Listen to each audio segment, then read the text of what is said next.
mtatusamea, tutakimbia mbio kidogo sababu hatuna muda. Naona mwelekezi wetu ananiambia hata time imeisha. Mwelekezi wetu anatuambia time imeisha. Wanjiko hata kama masaa imeisha, nataka naona tumepatisha dakika kidogo, lakini hatuwezi kosa kitu ya kuambia hao watu.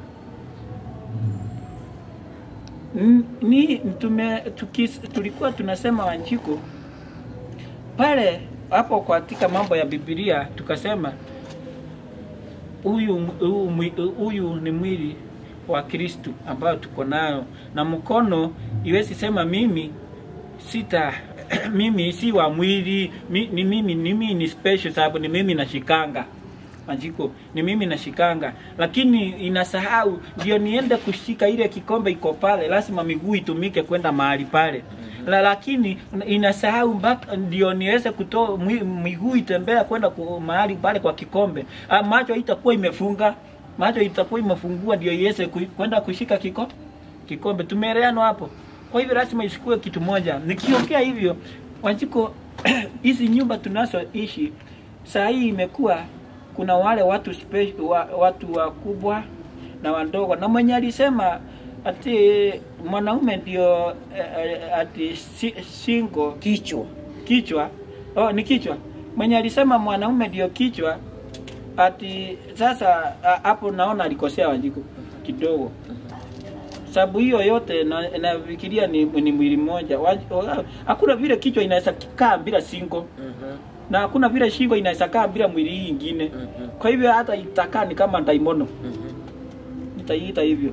Itakaa daimono. Lakini saa hii nikisema hivyo, nasema sababu nyumba nyingi wazee wamekuwa ni kama sasa vile wanaitwa ati ni mimi kichwa. Na wakiambia kichwa ati mzee akisema amesema Wanjiko. Mimi nasema hivyo sababu ya kuna watu fulani sasa mzee amekuwa, yani nisema aje ati yeye akisema amesema. Miaka mingi ambayo tumekuwa unajua hiyo familia imekuwa inapitia, huyu bibi amekaa ni mwili, hata ukimwona unaweza fikiria huyu mtu ni kama akurangi ama kikura inatoka. Halo SK, ni director wetu, utueleano hapo. Sababu huyu mtu amefinyika kimwili Wanjiko, sababu mzee akiingia hivi mpaka watoto wanaenda kulala. Wanjiko ilifika ni juzi wakati nilikuwa nyumbani, na nashukuru Wanjiko tulikuwa kwa ile mazishi ambayo nilikuwa nakwambia ni ya family friend, na ilikuwa nzuri. Mungu alituwezesha, ilikuwa mzuri sana. Hata ilikuwa na mambo mengi, najua roho wa Mungu alikuwa ameshuka hapo na akawapea ufarinji. Kwa hivyo haikuwa na ile unapata ndio kulikuwa na ile hukumu wa damu kuacha mwili watu, sababu likomezoea kuona mtu sasa ameenda na utamuona tena. Lakini kwa dakika chache kila kitu ilikuwa imerudi noma, sababu Mungu anaelitoa Mungu. Lakini nasema hiyo wakati nilikuwa huko nyumbani, huyu mtu alienda akakunywa. Huyo mzee anajifanyanga don't care, anasemanga yeye akisema Wanjiko amesema. Sasa kwa bahati mbaya katoto kalikuwa kameambiwa kachotee punda maji. Nasikia ni mtoto. Sasa mtoto kwa ile mchezo yake alichelewa, hata sasa hakuenda. Lakini baba yao akarudi. Alirudi masaa 9 hivi. Kukuja akapata punda mahali iliwekwa haijatolewa, hajakunywa hata maji. Unajua Wanjiko, ile kitu ilinishangaza, badala ya mzee adhibu mtoto yule ambaye hakuchota maji. Kulikuwa kwa Sodom na Gomora, alichapa bibi yake akimwambia ni yeye amefundisha mtoto hamsikiangi. Hebu niambie Wanjiko, makosa ya mtoto ndio hapa wakati tulikuwa tunasema mtoto mleavyo ndivyo akuavyo. Lakini Wanjiko, sasa hapa nataka kujiuliza, huyu mtoto ameambiwa na babake achotee punda maji. Sasa ikafika kiwango ya kwamba yeye mtoto alicheza akasahau kwenda kuchota maji. Mamake hakuwa, mtoto akiambiwa, makosa ya mtoto imekujaje kwako? Tusikizane hapa. Najua wazee tunafanya mambo ambayo haiko, unafanya mambo ikuwe magumu. Nafanya mambo imekuwa magumu. Do you know alipiga bibi yake mpaka saa hii bibi yuko kwa nyumbani, ako kwao. Kwa makosa ya nani? Nani mwenye makosa hapa? Ni mtoto. Mimi hata sioni kama ni mtoto. Wewe director wetu. Nani mwenye makosa hapa tuelewe? Baba ndiye mwenye makosa sababu hakutaka kujua ni nini kimeendelea. Ni nini kiliendelea? Mama hapo makosa imekujia wapi? Ati anasema ni wewe umefundisha huyu mtoto wako anisikiangi. Unajua hiyo kitu nilikuwa nimeitwa na tulikaenda na mzee mwingine hapo. Sasa unajua vile tuliwaambia bibi, haya kama umeambiwa hata utauawa, we kimbia kwenu, kimbilia usalama. Kweli kabisa. Huyu mzee ni mlevi. Ni nini hawezi fanya? Anaweza kukua. Msemange ni ulevi na si ulevi. Wanjiku nimekuja kugundua mambo mingi watu wanafanya hapa. Hata kwa hizi boma unafanya. Wanjiku watu wengi ukiona mtu ameenda kufuta bangi, aidha amefuta bangi aende akaibe, kitu ya kwanza.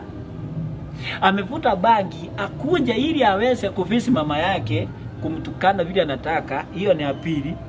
Ya tatu unaweza pata ameenda amekunywa pombe, amekunywa bibi yake ili akuja apige bibi yake sababu ya makosa ya last year but one.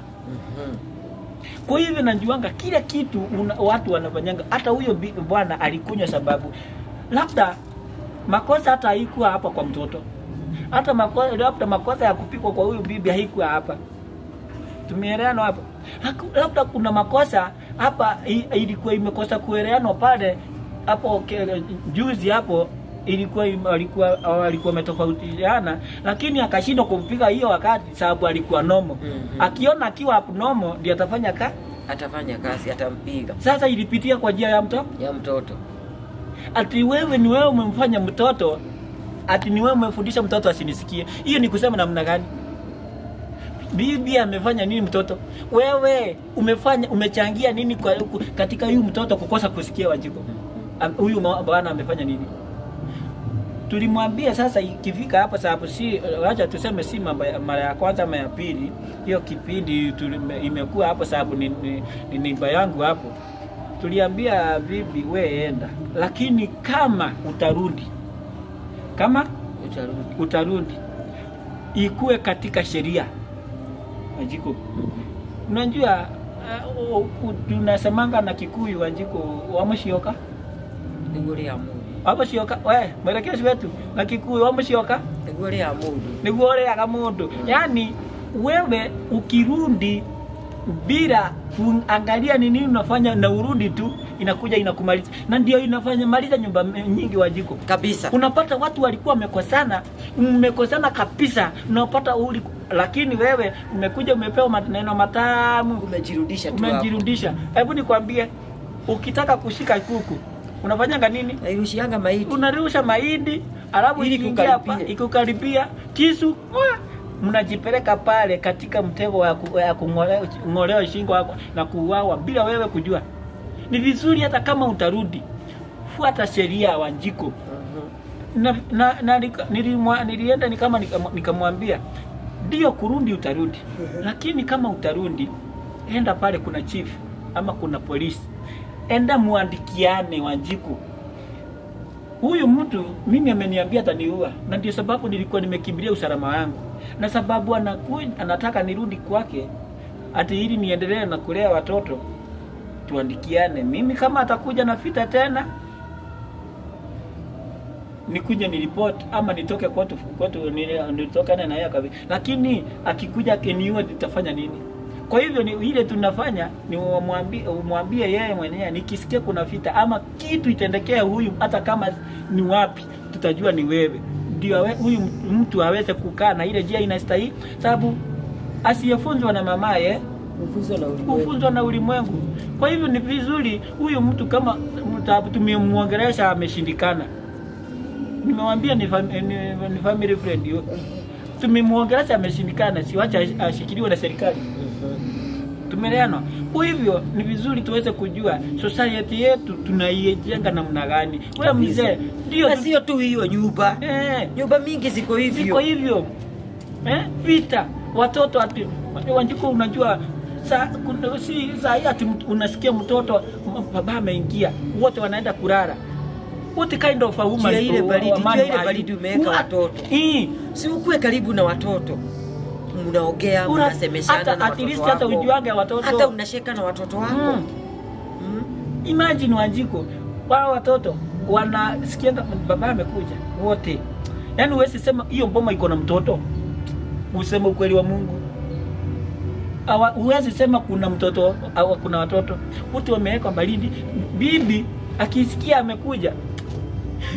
Usiku moja nilishindwa Wanjiko. Nikashindwa ni nani anafaa kuwa security ya mwingine. Siku moja ikakuwa mzee alikuwa ameenda kutafuta kibarua. Nikaenda ikakosa. Kukosa Wanjiko, ati badala ya mzee akuje nyumbani, unajua ni wale wazee unajua wanakaanga wako na shamba pande ile ngambo na kuna boma pande hii nyingine, lakini kama kilomita 2. Alifika saa 4 ya usiku na nusu. Alifika kule shambani. Anapiga simu kwa mamake, hajapiga kwa bibi, kwa mamake, anaambia hebu ambia mama fulani nimempea dakika 10 akuwa ameniletea kifunguo. Saa ngapi? Director wetu tulisema kichwa ni kichwa. Saa ngapi? Saa 4 na nusu ya usiku. Bibi atoke huku aende kilomita 2 apeleke kifunguo na arudi. Lakini sababu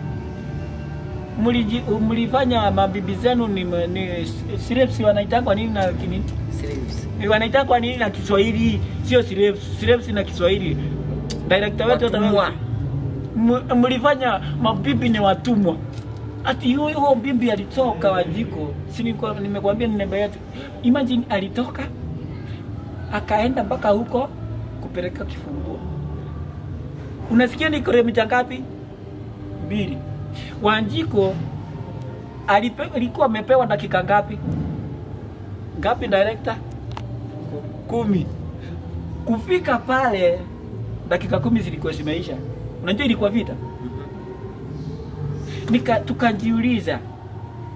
Yaani alitoka huko kazi kakosa. Badala apitie nyumbani akichukua kifunguo, anaenda kule aitishe kifunguo. Kitu ingefanyika katikati hapa bibi akipeleka hiki kifunguo usalama wake. Tu hata akifika kule bado ni vita. Mimi hata nilikuwa nasema ningekuwa hiyo bibi ningelala. Kama ni vita ikunipate wapi? Nipate kwa nyumba. Na tena niulize, anapigia mama yake simu kwani bibi hana simu? Hana simu. Alifanya aje? Aliona bibi akiwa na simu, ataanza kuitisha usaidizi, yani kupigiwa masimu. Unajua direct. Kwa nini watu ni dikteta hivi? Unajua ni nyumba ziko hivyo Wanjiko. Unapata bibi anakaa ana simu. Wanjiko wewe ni bibi yangu na ndio nikupata napigia director wangu simu ni namba yangu. Napigia director namwambia hebu enda upelekea mama watoto na nataka kuongea na yeye. Lakini huyu bibi si ati hakuwa na simu. Mimi nilichukua na nikakanyanga.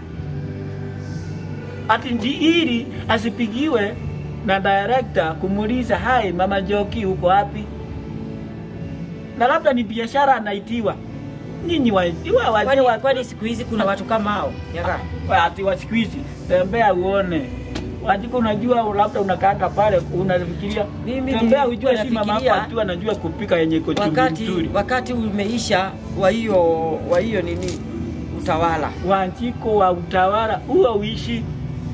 Halo, uishi na ndio unaona watu. Najua kitabu nyagani nilikuwa naona tumeenda kwa shamba kulima. Na kwenda kwa shamba kulima. baba yangu ametoka na ameenda. Na sisi tumeshukua majembe, mapanga, tumeenda kwa shamba kulima. Dakika kidogo mzae anarudi kwa boma. Anaitana. Kuitana dakika kidogo naona mamangu anaenda. Wewe na ujue mahali mamangu anatoka kwa shamba kupanda mpaka kwa boma ni bali Nyaga. Na akienda dakika ya mwisho nasikia mamangu anapiga duru. Na mamangu kupiga duru utamuona tena. Mama anatoroka, anaenda hata anaweza enda hata mwezi. Kama hujawahi ona mama. Mimi nilikuwa nafikiria hiyo wakati uliisha. Wa hiyo vita yenye haina maana na vita yenye haieleweki. Maana ukiangalia unashindwa vita hapa inatokea wapi? Unajua hata watoto wanakaanga chini. Wanajiuliza, hapa vita imetokea wapi? Majiko sasa kama hiyo vita ilikuwa ati sababu amechelewa dakika 10. Unauliza vita inatoka wapi nini? Ni sababu yule mzee mlisema mzee ni kichwa. Sasa hata ninataka tumtoe hapo. Mzee uwezi fanya, yani uwezi kuwa ati uko na mboma yako bila bibi, na uwezi kuwa uko na mboma yako bila watoto.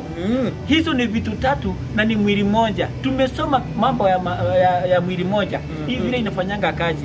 Jameni, wacha hata kama unaambiwa wewe ni kichwa ya nini? By the way, mnasemanga mzee ni kichwa ya nini? Director wetu hiyo siku nyingine tukikuja hapa, ukuja ukiwa na jibu.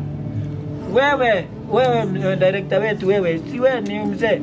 Ukikuja hapa utuambie wewe ni kichwa ya nini? Na kama wewe ni kichwa ya boma, kielelezo yako nzuri. Unajua wajibu ni gani? Maana kuna yule anasimama kama kichwa. Na kama wewe ni kichwa, si usimame kama kichwa. Na kichwa ni kuongoza watu kwa njia ambayo ni nzuri. Yani amani. Si ati mtu atukue na vita. Hata yule mtoto wako hata mdogo akikuona tu hivi anatoroka. Imagine, anatoroka. Siku nyingine tulikuwa tumetembea tu hapo. Sababu ya hili kama vile makosa ilikuwa ya mtoto. Alienda kuchapa bibi. By the way, bahati nzuri ilikuwa hapo. Nilisikia mkono juu. Akienda kugonga bibi sababu ya makosa ya mtoto. Nikamuuliza hata adabu na tupa hapa. Ungengojea tuende. Ubaki ukifanya hizo vitu. Wewe uko na tabia kama hiyo. Siku zako ni chache. Koma. Badilika. Au badilike. Unajua huyu mtu ulisema tuliambiwa katika Biblia ati hii inaitangwa nini? Mwelekezi wetu hii inaitangwa nini? Upafu. Inaitangwa upafu. Ati iliambiwa ni upafu wako. Wanjiko, kama huwezi vumilia kugonga ngumi kifua yako, uvuje hiyo upafu iko. Mbona unapiga bibi? Kama upafu wako. Mimi hata ninasema ushindo katika jina la Yesu. Ujijue.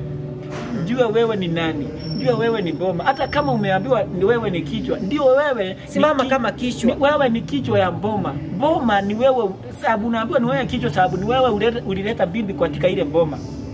Hapa ndio kichwa iliingia. Hapa mambo mengine yote nyinyi mnafaa kukaa chini na kusemesana Wanjiku. Tupitia hapa sababu huyu ni msaidizi umeletewa. Sasa ukimfanya kama ni mtumwa wako, yani unamlinganisha mtoto wa kunyonya na bibi unawalinganisha level moja. Hebu jijue tafadhali. Na tuweze kujua sisi wote ni kitu moja. Mkono iwezi kusema mimi ni special kuliko mguu. Kwa hivyo wewe bwana, wewe ni mguu ama wewe ni kichwa, lakini usisahau hii miguu ndio inatembea ili ukaweza kufika katika mahali unastahili kwenda. Tuko moja. Na ndio unasikianga Wanjiko hata Wakikuyu walikuwa nasema mabibi wa kitambo ukitaka kupiga bibi, piga ukirudisha na kwa nyumba. Sio kupiga na kitambo. Sababu ya kusema hivyo ni nini? Sababu alikuwa nasema kwa nyumba kuna solution. Lakini wakati ametoka na huko nje, mambo yote itatoka nje. Wanjiko. Wakati unapiga bibi ukimtoa na nje, utapata anaenda anaongea mengi na huko mengi na, lakini ukipiga bibi si kumpiga vita ya mkono shidwe, si ya mkono. Maneno upige vita ile ya kuongea, kuja tusemesane, tujue hapa tunakoseania wapi hapa, tunakosania hapa. Utapata Wanjiku tumeongea na Wanjiku tumesema. Hata tukitoka hapa utasema ni yule Wanjiku tulikuwa tumekosana sababu ni bibi yangu. Hii upafu wangu tumesikizana sababu ni mwili yangu. Kwa hivyo wewe tafadhali usijifanye kichwa ati wewe waliitwa kichwa. wakakuwa wagumu kichwa. Wakakuwa kichwa ngumu. Wewe sio kichwa kutoka leo, jua wewe si kichwa. Hiyo wewe ni mwili wa mboma yako. Ukuwe kitu moja. Kwa hiyo haya mengi na machache, ningetaka kusalimia wawili watatu Wanjiko, usalimia wawili watatu tuweze kufunga bio. Mwelekezi wetu anatuambia atanafunga ile. Usifunge sio asifunge ati nini. Hii kitu inaongeanga. Wanjiko, salimia watu wawili watatu tuweze kuenda. Mimi yangu nisalimie Muthoni. Muthoni mahali huko usalimike sana. Muthoni ni rafiki yangu sana. Anaitwa Muthoni ama Mama Jerry. Ni rafiki yangu sana na msalimia mahali popote alipo. Nisalimie makastoma wangu mahali nafanyia kazi wote. Nisalimie wale tunashiriki na wao, na nisisahau na reverend wetu John Kiru, na kusalimia sana mahali popote ulipo, na Mungu wa mbinguni awabariki sana. Mimi ningetaka kusalimia, kuna mheshimiwa Mofaya, acha nikusalimie, salimika siku ya leo, kuwa na Sunday njema. Kuna Kirisi mtumishi kwa Komoroko, salimika sana. Frederick Atich salimika. Jenny Wanderi salimika. Nancy Njeri salimika. Na nyinyi wote ambao mnao tutazama, na nyinyi ambao mnatuambia na kuwafollow kama Immaculate Mwangi aliniambia huwa nawafuata sana. Nikawaambia thank you na Mungu akubariki, sababu naona kuna watu wanatufuata na huko. Kwa hivyo ni vizuri wakati tunasikia mnatufollow na kujua ni nini haswa tunaambiana, sababu nyinyi ni mwili yetu Wanjiko. Hata wale wanaotuongoza, mimi Wanjiko director, na wale ambao wanaotusikiliza na kututazama, sisi wote ni mwili mmoja. Siwezi enda ndelea bila director wetu, na siwezi enda sana bila Wanjiko hapa, na siwezi endelea bila wewe ambao unatutazama. Kwa hivyo mbarikiwe sana, na Mwenyezi Mungu azidi kuwaonekania, azidi kuwafungulia njia katika jina la Yesu Kristo. Mpaka siku hii nyingine Wanjiko ya Sunday, tuambie nini? Kwa heri na Mungu awabariki sana sana. Wanjiko, barikiwa sana. Ukuwe na Sunday njema. Tunasema tunaweza kuwa mnabii, wewe pokea yote ambayo ile itakuja mzuri. Pokea ikuwe na pande yako katika jina la Yesu Kristo. Pia wewe upokee sana Nyaga. Na ubarikiwe sana. Bye. Tuonane siku nyingine na wewe upokee pia.